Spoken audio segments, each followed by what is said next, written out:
എല്ലാവർക്കും എൻ്റെ പുതിയൊരു വീഡിയോയിലേക്ക് സ്വാഗതം കേട്ടോ. അപ്പോൾ എല്ലാവരും വോട്ടൊക്കെ ചെയ്തിട്ട് ഇരിക്കുകയാണെന്ന് വിശ്വസിക്കുന്നു. അപ്പോൾ നിങ്ങൾക്ക് ഇഷ്ടമുള്ള ആൾക്കൊക്കെ വോട്ട് ചെയ്തിട്ട് റിസൾട്ടിന് വേണ്ടി വെയിറ്റ് ചെയ്തിരിക്കുകയായിരിക്കും അല്ലേ. അപ്പോൾ നമുക്ക് നല്ല ഹാപ്പി ആയിട്ടിരുന്ന് നമുക്ക് റിസൾട്ടൊക്കെ നമുക്ക് കാണാം കേട്ടോ. അപ്പോൾ അതൊക്കെ അവിടെ നിൽക്കട്ടെ. ഇപ്പോൾ എൻ്റെ റിസൾട്ട് എന്താണെന്ന് നിങ്ങൾക്ക് അറിയണ്ട. അപ്പോൾ ഇന്ന് നമ്മുടെ ഡയറ്റ് ഡേയുടെ 22 ആണ് കേട്ടോ. അപ്പോൾ എൻ്റെ വെയിറ്റിൻ്റെ റിസൾട്ട് ഇപ്പോൾ 2 ദിവസം കഴിഞ്ഞ് വന്നിരിക്കുന്നത് 122.70 ആണ് ഇപ്പോൾ കറണ്ട് വെയിറ്റ്. എന്നിട്ട് ഞാൻ രാവിലെ ഒരു അരമണിക്കൂർ ത്രെഡ്മില്ലിൽ നടന്നിട്ടുണ്ട്. ഗ്രീൻ ടീ ഒന്നും രാവിലെ കുടിച്ചിട്ടില്ല. അത് കഴിഞ്ഞിട്ട് ഞാനൊരു സാലഡാണ് കേട്ടോ രാവിലത്തെ എൻ്റെ ബ്രേക്ക്ഫാസ്റ്റ് ആയിട്ട് എടുക്കുന്നത്. അപ്പോൾ അതിനായിട്ട് ഞാൻ ആദ്യം തന്നെ തക്കാളിയാണ് ചേർത്ത് കൊടുത്തത്. ഒരു തക്കാളി എടുത്തു, അതിൻ്റെ കുരു എല്ലാം മാറ്റിയിട്ട് ഫ്ലഷ് മാത്രം അരിഞ്ഞതാണ്. അതിലേക്ക് ഒരു ക്യാരറ്റ് ഒരു ആപ്പിൾ ചേർത്തിട്ടുണ്ട്. ക്യാരറ്റ് ഇല്ല കേട്ടോ, ഒരു ആപ്പിൾ ചേർത്തിട്ടുണ്ട്. പിന്നെ ഒരു സവാള, ഇതെല്ലാം കുഞ്ഞു കുഞ്ഞു സവാളകളൊക്കെയാണ് കേട്ടോ, കുഞ്ഞു സവാള. പിന്നെ കുറച്ച് മാതള നാരങ്ങ. അപ്പോൾ അത്രയേ ഉള്ളൂ കേട്ടോ. ഇത്രയും സംഭവങ്ങളും കൂടി ഇട്ടൊന്ന് മിക്സ് ചെയ്തു. ഇതിലേക്ക് പിന്നെ കുറച്ച് പീനട്ട് ഒന്ന് കടിക്കാൻ വേണ്ടി, അത് ഓപ്ഷനിലാണ് കേട്ടോ, വേണമെങ്കിൽ മതി, ഇല്ലെങ്കിൽ ഇടണ്ട കേട്ടോ. നമ്മുടെ മറ്റേ ഇതുണ്ടല്ലോ, എന്താണ്, അണ്ടിപ്പരിപ്പൊന്നും ഇടാൻ പാടില്ല കേട്ടോ, നമ്മൾ വെയിറ്റ് ലോസിനാണ്. അപ്പോൾ പീനട്ട് മാത്രമേ കുറച്ചൊരു കൈപ്പിടി ഇടാൻ പാടുള്ളൂ. എന്നിട്ട് അതിലേക്ക് ആവശ്യത്തിന് ഉപ്പിട്ടു. പിന്നെ കട്ട തൈര് വേണം. കട്ട തൈര് അല്ലെങ്കിൽ യോഗേർട്ട് ഇട്ടാലും മതി കേട്ടോ. പിന്നെ നമ്മുടെ ലൂസ് തൈര്, പുളിയുള്ള തൈരൊന്നും ഇടരുത് കേട്ടോ, കാരണം ഇതിന് ചെറിയൊരു മധുരമൊക്കെ ഉണ്ട്, അത് ചേരില്ല. എന്നിട്ട് അതിൻ്റെ ഒരു പകുതിയാണ് കേട്ടോ ഞാൻ കഴിച്ചത് രാവിലെ. അപ്പോൾ നല്ല ഫില്ലിംഗ് ആയിരുന്നു കേട്ടോ, നല്ല ടേസ്റ്റ് ഉണ്ട്. ഒരു പുളി, മധുരം, ഉപ്പ് എല്ലാം കൂടെ ചേർന്ന് നല്ല ടേസ്റ്റ് ആയിരുന്നു കേട്ടോ. അപ്പം ഇതെന്താ സംഭവം എന്ന് വെച്ചാൽ, നമ്മുടെ മാംഗോ ഐസ് ഇവിടെ ഭയങ്കര സക്സസ് ആയിട്ട് വിജയിച്ച സ്ഥിതിക്ക് ഞാനൊരു പാലൈസ് ഉണ്ടാക്കിയതാണ് കേട്ടോ. അപ്പോൾ ഇതൊരു ചെറിയ മോൾഡിലുള്ള ഒരു 8 എണ്ണം കൊള്ളുന്ന രീതിയിലായിരുന്നു കേട്ടോ. പിന്നെ ഇത് ചെറുതായിരുന്നു, അപ്പോൾ ഇത് പെട്ടെന്ന് തീർന്നോളും. അങ്ങനെ ഇതിൻ്റെ ടേസ്റ്റ് എന്താണെന്ന് പോലും എനിക്ക് അറിഞ്ഞുകൂടാ. ഉപ്പും പുളിയില്ല കേട്ടോ, മധുരമൊക്കെ നോക്കിയത് നാരുമാണ്. അപ്പം എൻ്റെ ഒരു അളവിന് ചേരുവകളെല്ലാം ചേർത്ത് വെച്ചു, നാല് കഴിച്ചു കൊള്ളാമെന്ന് പറഞ്ഞു. അപ്പോൾ ഇതും സക്സസ് ആണ് കേട്ടോ. അപ്പോൾ ഇനിയും നമ്മുടെ പരീക്ഷണങ്ങൾ തുടർന്നുകൊണ്ടിരിക്കുന്നതായിരിക്കും. ഞാൻ ഇനി ഇതൊക്കെ സക്സസ് ആവുകയാണെങ്കിൽ നിങ്ങൾക്ക് അതിൻ്റെയൊക്കെ റെസിപ്പീസൊക്കെ ഇടാം കേട്ടോ. അപ്പോൾ അതൊക്കെ അവിടെ നിൽക്കട്ടെ. രാവിലത്തേക്ക് ബ്രേക്ക്ഫാസ്റ്റിന് കടലക്കറിയാണ് ഉണ്ടാക്കുന്നത്. അപ്പോൾ ഒരു മൺചട്ടിയാണ് ഞാൻ എടുത്തിരിക്കുന്നത്. അതിലേക്ക് ഞാൻ നമ്മുടെ വെളിച്ചെണ്ണ ഒഴിച്ചു. അതിലേക്ക് ഉള്ളിയല്ല കേട്ടോ, സവാള 2 ഉണ്ട്, അത് ചോപ്പ് ചെയ്തിട്ട് ഇട്ടു. എന്നിട്ട് അതിലേക്ക് കുറച്ച് നമ്മുടെ ജിഞ്ചർ ഗാർലിക് പേസ്റ്റ് ഇട്ടിട്ട് അതൊന്ന് മൂത്ത് വരുന്ന സമയത്ത് അതിലേക്ക് കുറച്ച് മഞ്ഞൾപ്പൊടി ഇട്ടു. എന്നിട്ട് അതും കൂടെ ഒന്ന് മൂപ്പിച്ചെടുത്തു. അത് കഴിഞ്ഞ് കുറച്ച് മല്ലിപ്പൊടി ഇട്ടു കേട്ടോ. എന്നിട്ട് ഇതിൻ്റെ കൂടെ തന്നെ കുറച്ച് മുളക് പൊടി, പിന്നെ കുറച്ച് ഗരം മസാല ഇടുക. മല്ലിപ്പൊടി നമ്മുടെ ഈ കടലക്കറിക്കൊക്കെ ഇച്ചിരി കൂടുതൽ നിൽക്കണം കേട്ടോ. കൂടുതലെന്ന് പറഞ്ഞാൽ ഉള്ളെല്ലാം കൂടെ വാരി ഇടാനല്ല. ഇപ്പോൾ മല്ലിപ്പൊടി ഒരു വലിയ സ്പൂണായിടുന്നെങ്കിൽ മുളക് പൊടി ഒരു 1/2 സ്പൂൺ, അങ്ങനത്തെ ഒരളവ്, നിങ്ങളുടെ ഒരളവ് അതിനിടുക. അപ്പം നിങ്ങൾ ചിലരൊക്കെ എന്നെക്കാളും വലിയ പ്രായമുള്ള ചേച്ചിമാർ, അമ്മമാരൊക്കെ വിചാരിക്കുന്നുണ്ടെങ്കിൽ ഇവളെന്താ വന്നൊരു കടലക്കറിയുടെ റെസിപ്പിയൊക്കെ പറയുന്നതെന്ന് കരുതുന്നുണ്ടായിരിക്കും അല്ലേ. അപ്പോൾ അങ്ങനെയൊന്നും വിചാരിക്കേണ്ട. എൻ്റെ അനിയത്തി കുട്ടികൾക്കും ഇപ്പോൾ എൻ്റെ പ്രായത്തിലുള്ളവർക്കൊക്കെ ചിലർക്കൊന്നും കുക്കിംഗ് അറിയത്തില്ല, അവർക്കൊക്കെ വേണ്ടി പറഞ്ഞതാണെന്ന് ഓർത്ത് നിങ്ങളൊക്കെ ഒന്നും ബാക്കിയുള്ളവരൊക്കെ ഒന്ന് ക്ഷമിച്ച് വെക്കണം കേട്ടോ. ഞാനും വലിയ കുക്കൊന്നും അല്ല, എന്നാലേ അറിയാവുന്ന രീതിയിൽ തട്ടിമുട്ടിയൊക്കെ കുറച്ചൊക്കെ ചെയ്ത് കുറച്ചൊക്കെ ടേസ്റ്റൊക്കെ വരാറൊക്കെ ഉണ്ടെന്നാണ് എൻ്റെ വിശ്വാസം. എങ്ങനെയായാലും വായി വെച്ച് തിന്നാൻ കൊള്ളാം, അത്രയേ ഉള്ളൂ കേട്ടോ. അപ്പോൾ ആ പൊടികളൊക്കെ ഒന്ന് മൂത്ത് വന്നപ്പോൾ മൂപ്പിക്കുന്ന സമയത്ത് തീ കുറച്ചിട്ട് മൂപ്പിക്കണം കേട്ടോ, അല്ലെങ്കിൽ കരിഞ്ഞിട്ട് സ്മെല്ലും വരും, അതേപോലെ കയ്പ്പുമായിരിക്കും കേട്ടോ. അത് കഴിഞ്ഞിട്ട് ഞാനൊരു 2 തക്കാളിയും ഒരു 3 പച്ചമുളകും കൂടെ ഒന്ന് ചോപ്പ് ചെയ്ത് വെച്ചതാണ്. നിങ്ങളുടെ ചോപ്പർ ഇല്ലെങ്കിൽ നിങ്ങൾ ഇതിന് പകരമായിട്ട് മിക്സിയിലൊന്ന് അടിച്ചെടുത്തിട്ട് ഇതിൽ ചേർക്കുക. അതപ്പം നന്നായിട്ട് വഴണ്ട് വരണം കേട്ടോ. തീ കുറച്ചിട്ട് ഇതേപോലെ ഒന്ന് വഴറ്റിയെടുക്കണം. തക്കാളിയുടെ പച്ചമണമൊക്കെ മാറി നന്നായിട്ട് വഴണ്ട് ഇതേപോലെ എണ്ണ തെളിഞ്ഞ് ഇങ്ങനെ ഇരിക്കണം കേട്ടോ. ഈ ഒരു സമയത്താണ് നമ്മളിതിലേക്ക് കടലയിടേണ്ട. അപ്പോൾ അപ്പുറത്ത് ദോശ ആയിക്കൊണ്ടിരിക്കുകയാണ്. അപ്പം ഞങ്ങൾക്ക് ഉച്ചയ്ക്ക് ഇന്ന് ദോശയാണ് കേട്ടോ, കാരണം ഞങ്ങൾക്ക് ഇവിടെ 2 പേർക്കും ചോറ് വേണമെന്ന് നിർബന്ധമൊന്നുമില്ല കേട്ടോ. അപ്പോൾ ഉച്ചയ്ക്ക് 4 ദോശ മതി എന്ന് പറഞ്ഞിട്ട് അതാക്കി. അത് കഴിഞ്ഞ് ഞാനിവിടെ വേവിച്ച് വെച്ചിരിക്കുന്ന കടല ചേർത്തിട്ടുണ്ട്. എന്നിട്ട് ഇതൊന്ന് നന്നായിട്ട് മിക്സ് ചെയ്ത് കൊടുത്തിട്ട് ഇതിൽ ആവശ്യത്തിന് വെള്ളം ഒഴിക്കുക. എന്നിട്ട് ഈ ഒരു ഗ്രേവിയും ഈ ഒരു കടലയും കൂടെ ആ ഒരു വലിയ സ്പൂൺ ഉണ്ടോ, അതിലൊരു സ്പൂൺ എടുത്തിട്ട് ഞാൻ നമ്മുടെ മിക്സി ജാറിൽ ഒന്ന് അടിച്ചെടുക്കും കേട്ടോ. അത് എന്തിനാന്ന് വെച്ചാൽ ഈ കടലക്കറിയിൽ നമ്മൾ വേറെ ഒരു സംഭവം ചേർക്കുന്നില്ലല്ലോ. അപ്പോൾ കടലയുടെ ഈ ഒരു കറിക്ക് കുറച്ചൊരു തിക്നെസ് കിട്ടാൻ വേണ്ടിയിട്ട്, ഒരു കൊഴുപ്പ് കിട്ടാൻ വേണ്ടി നമ്മളങ്ങ് ചേർക്കും കേട്ടോ. അതേ കണ്ടില്ലേ, ഇതേപോലെ ഒന്ന് അരച്ചെടുത്തുകൊണ്ട് വന്ന് നമ്മുടെ ഈ ഒരു കടലയും ഈ ഒരു ഗ്രേവിയും തന്നെ കുറച്ചെടുത്തുകൊണ്ട് പോയി ഒന്ന് അടിച്ചതായിട്ടോ. എന്നിട്ട് ഇത് മൊത്തം ഇതിൽ ചേർത്തിട്ട് കടലക്കറി നന്നായിട്ട് തിളച്ച് ഇതിന് മണ്ടയിൽ എണ്ണ വരണം കേട്ടോ. എണ്ണ ചെറുതായിട്ടൊന്ന് തെളിഞ്ഞ് വരുന്ന സമയത്ത് നമ്മളിത് ഓഫ് ചെയ്യണം. പിന്നെ ഇതിൽ എണ്ണ അധികം തെളിയില്ല, കാരണം ഡയറ്റ് ആയതുകൊണ്ട് ഞാൻ എണ്ണ വളരെ കുറച്ചാണ് എടുത്തിരിക്കുന്നത് കേട്ടോ. അപ്പോൾ നമ്മുടെ കടലക്കറി ആയിട്ടുണ്ട്. അപ്പോൾ ഇന്നത്തെ ഒരു ഫുഡെന്ന് പറഞ്ഞാൽ എൻ്റെ 2 ദോശയും കടലക്കറിയും പിന്നെ രാവിലത്തെ സലാഡ് കുറച്ചുണ്ടല്ലോ, അതാണ് 4 ഇത് തന്നെ കേട്ടോ സെയിം കഴിച്ചത്. അപ്പോൾ ഞങ്ങൾക്ക് 2 പേർക്കും അതൊക്കെയായിരുന്നു. അതൊക്കെ കഴിഞ്ഞ് വൈകിട്ട് ഞാനൊന്ന് പുറത്തൊക്കെ പോയത് നമ്മുടെ സ്വീറ്റ് കോൺ ഉണ്ടെങ്കിൽ വാങ്ങാം, അത് സാൻഡ്വിച്ച് ഉണ്ടാക്കാമെന്ന് കരുതിയിട്ട്. പക്ഷേ നീണ്ട തേടലുകൾക്ക് ശേഷവും ഞങ്ങൾക്ക് സ്വീറ്റ് കോൺ എങ്ങും നിന്നും കിട്ടിയില്ല എന്നുള്ളതാണ് സത്യം. അങ്ങനെ സാൻഡ്വിച്ച് അങ്ങ് അകന്നു പോയി ഞങ്ങളിൽ നിന്ന്. പക്ഷെ ഞങ്ങൾക്ക് മീൻ കിട്ടിയിട്ടാ. അങ്ങനെ കുറച്ച് ഫിലോപ്പിയും കൊഞ്ചുമാണ് കിട്ടിയത്. അപ്പം ഞാൻ വിചാരിച്ചു കൊഞ്ചെടുത്തിട്ട് തീയൽ വെക്കാമെന്ന്. അങ്ങനെ ഞാൻ ഈ പച്ചക്കറിയൊക്കെ ഇട്ടാണ് തീയൽ വെക്കുന്നുണ്ട്. വെറും കൊഞ്ച് തീയലായിട്ട് വെച്ചാൽ ഇവിടെ പോവില്ല. അപ്പം ഞാൻ ഇവിടെ ഒരു വഴുതനങ്ങ, കുറച്ച് തക്കാളി, പിന്നെ ഒരു മുരിങ്ങയ്ക്ക, പിന്നെ ഉരുളക്കിഴങ്ങ്, തേങ്ങാക്കൊത്ത് നറുവിന് മസ്റ്റാണ് കേട്ടോ.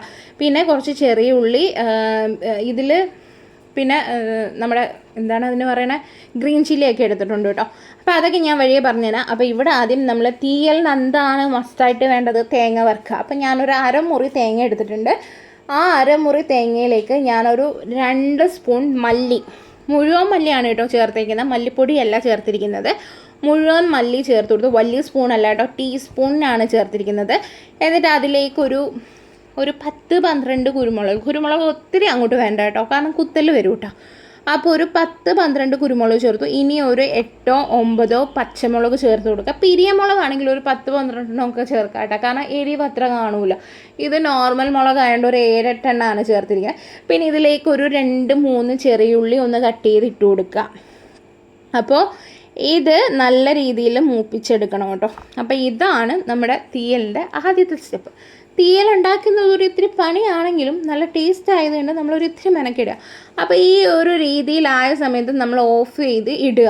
കാരണം ഈ ഒരു പുളിയുറുമ്പിൻ്റെ കളറ് മതി കേട്ടോ, ഒരുപാട് മൂത്ത് കഴിഞ്ഞാലും പ്രശ്നമാണ്. അപ്പോൾ അതവിടെ ഞാൻ അടിച്ചെടുത്ത് അതിൻ്റെ ആ ഒരു എന്താ പറയുക, ചൂടൊന്ന് മാറിയിട്ട് അടിച്ചെടുക്കും കേട്ടോ, അതവിടെ ഇരിപ്പുണ്ട്. അപ്പോൾ ഇപ്പുറത്തേക്ക് ഞാനൊരു 10-12 കൊച്ചുള്ളിയും, പിന്നെ നമ്മുടെ തേങ്ങാക്കൊത്തും, പിന്നെ ഒരു 3-4 നമ്മുടെ വെളുത്തുള്ളി ഇട്ടിട്ടുണ്ട്. ഞാൻ ഇതിൽ ഇഞ്ചി ചേർത്തിട്ടില്ല കേട്ടോ. എന്നിട്ട് നമ്മുടെ തേങ്ങാക്കൊത്തും എല്ലാം കൂടി ഇട്ടിട്ട് എണ്ണ ഒഴിച്ച്, ഞാൻ കടുക് വറുത്തിട്ടില്ല, അതിലൊന്ന് മൂപ്പിച്ചെടുത്തു.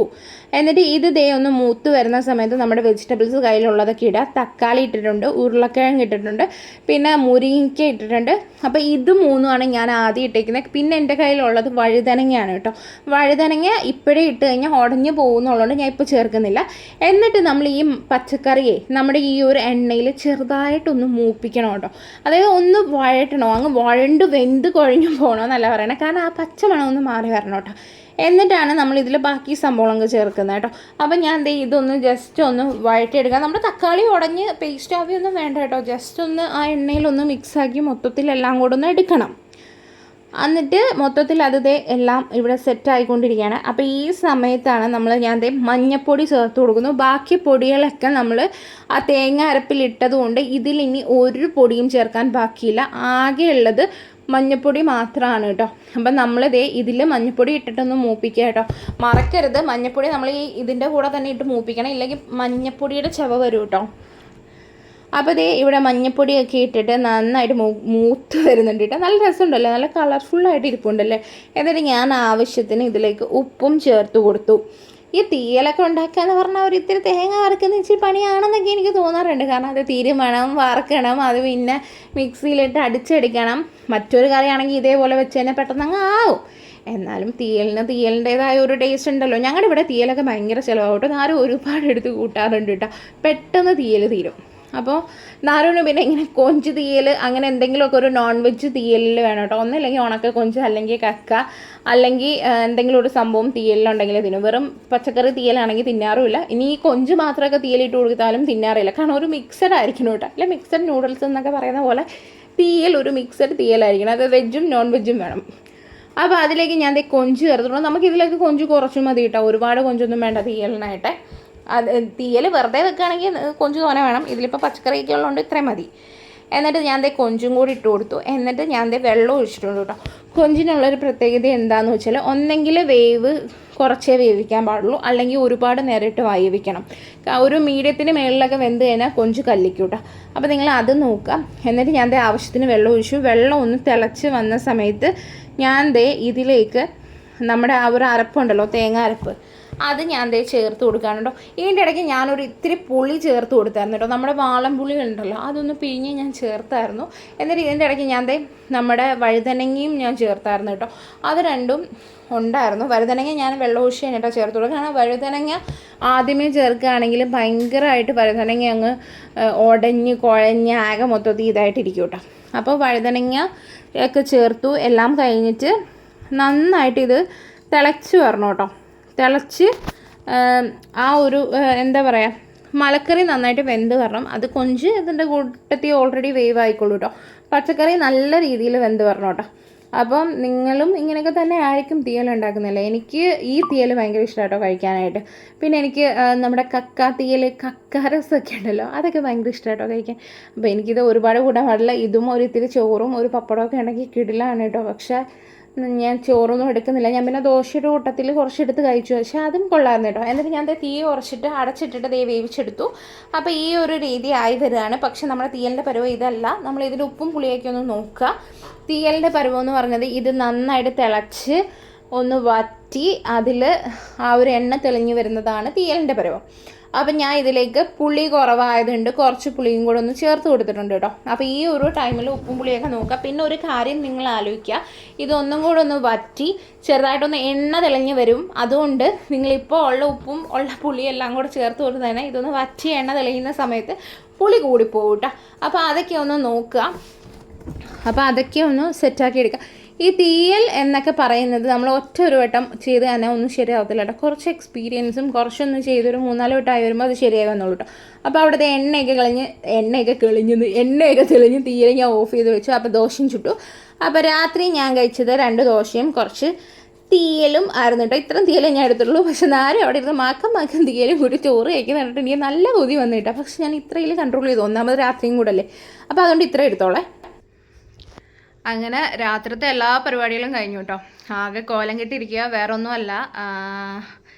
ഇനിയിപ്പോൾ എന്താണെന്ന് വെച്ചാൽ ഞാനിപ്പം രാവിലെ ഒരു അരമണിക്കൂറും രാത്രി ഒരു അരമണിക്കൂറും ഇപ്പോൾ ത്രെഡ്മില്ലിൽ നടക്കാറുണ്ട് കേട്ടോ. വർക്കൗട്ട് കുറച്ചും കൂടെ ഒന്ന് കൂട്ടിയിട്ടുണ്ട്. അപ്പോൾ കുറച്ച് ദിവസമായിട്ട് വെയിറ്റിൻ്റെ അപ്ഡേഷൻ ഒന്നും തരാൻ പറ്റിയിരുന്നില്ല. അപ്പോൾ ഇന്ന് എൻ്റെ വെയിറ്റിൻ്റെ അപ്ഡേഷൻ ഇട്ടിട്ടുണ്ട്. ഓൾറെഡി 2 മെഷീൻ ഉണ്ടായിരുന്നു. ഒരെണ്ണം വാങ്ങി, അതിൽ എൻ്റെ പക്കാ വെയിറ്റ് വരുന്നുമില്ല. പിന്നെ പഴയത് കൊണ്ടുപോയി ഇവിടുന്ന് ശരിയാക്കി കൊണ്ടുവന്നു. ബാറ്ററി ലീക്കായി എന്തോ ഒരു പ്രശ്നമായിരുന്നു. അങ്ങനെ അത് ശരിയാക്കി. അപ്പോൾ ഇനി എനിക്ക് എന്താ ചെയ്യാനുള്ളതെന്ന് വെച്ചാൽ ഇനിയിപ്പോൾ അടുത്ത അരമണിക്കൂർ നടക്കാൻ പോവുക. അപ്പോൾ ബിഗ് ബോസ് ഉണ്ടായിരുന്നു, അങ്ങനെ അതൊന്നും കണ്ടത്. അതാ ഈ കോലം കെട്ടൊക്കെ ഇരിക്കുന്നത്, നിങ്ങളത് നോക്കണ്ട കേട്ടോ. ടയേർഡാണ് ഇപ്പോൾ കുറച്ച് ദിവസമായിട്ട്. കാരണം ഈ വർക്കൗട്ട് ഒന്ന് കൂട്ടിയേണ്ടത് കുറച്ചൊന്ന് ടയേർഡായിട്ട് ഫീൽ ചെയ്യുന്നുണ്ട് കേട്ടോ. അപ്പോൾ നമ്മുടെ പട്ടിക്കുട്ടികളും എല്ലാം എന്താ അവിടെ കിടപ്പുണ്ട്. തുണി മടക്കിയതിരിപ്പുണ്ട്, അതെടുത്ത് വെക്കണം. അങ്ങനത്തെ ഉള്ള കുറച്ച് പരിപാടിയും കാര്യങ്ങളൊക്കെ ഇനി ബാക്കിയുണ്ട്. അപ്പോൾ 11 മണിയായിട്ടാ സമയം. ഇനിയിപ്പോൾ ഒരു അരമണിക്കൂറും കൂടെ നടക്കട്ടെ. നടന്നു കഴിഞ്ഞിട്ട് നമുക്ക് കാണാട്ടോ. അങ്ങനെ അരമണിക്കൂർ നടന്നിട്ടുണ്ട് കേട്ടോ. മൊത്തം വിയർത്തു. ഇനി വിയർപ്പൊക്കെ ഉണങ്ങി കുറച്ച് വെള്ളമൊക്കെ സമാധാനമായിട്ടിരുന്ന് കുളിച്ചിട്ട് വേണം കിടക്കാൻ കേട്ടോ. അപ്പോൾ രാവിലെ അരമണിക്കൂറും രാത്രി അരമണിക്കൂറും കേട്ടോ ഇപ്പോൾ എക്സസൈസ് ആവുന്നത്. അപ്പോൾ നമുക്കിനി ഈ വീഡിയോ ഇത്രയേ ഉള്ളൂ കേട്ടോ. നമുക്കിനി അടുത്ത വീഡിയോയിൽ വീണ്ടും കാണാം കേട്ടോ. ടാറ്റാ.